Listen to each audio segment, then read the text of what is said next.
I'm Mark Tross. Welcome to Cross Culture New Mexico.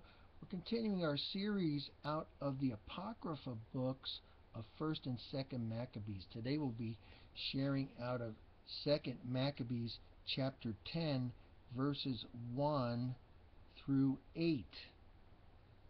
Be sure to join us online at crossculturenm.weebly.com and subscribe to this YouTube page, Cross Culture NM. Plus follow us on Twitter. The rededication of the temple. Judas Maccabeus and his followers, under the leadership of the Lord, recaptured the temple and the city of Jerusalem. They tore down the altars which foreigners had set up in the marketplace and destroyed the other places of worship that had been built. They purified the temple and built a new altar.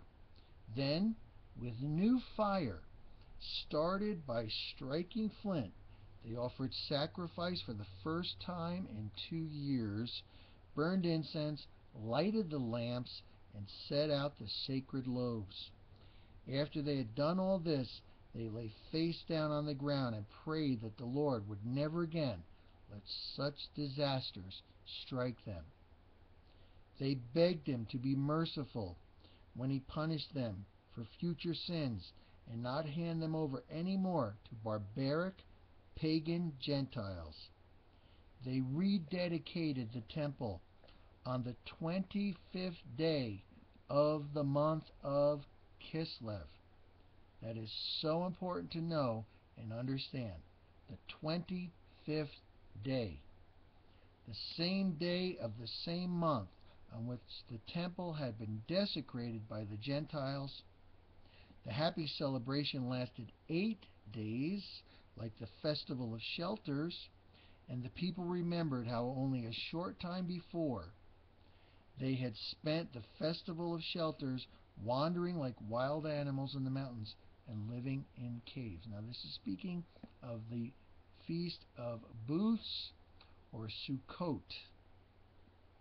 But now, carrying green palm branches and sticks decorated with ivy, they paraded around, singing grateful praises to him who had brought about the purification of his own temple.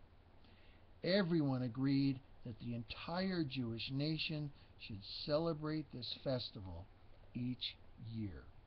Again, this is out of the Apocrypha books, 1st and 2nd Maccabees.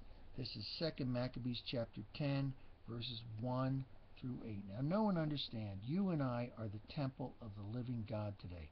We must cleanse ourselves inside and out, not by our own might or power, but by the Word of God, washed by the Word, the living water, fed on the bread of life. And dedicate yourself to God.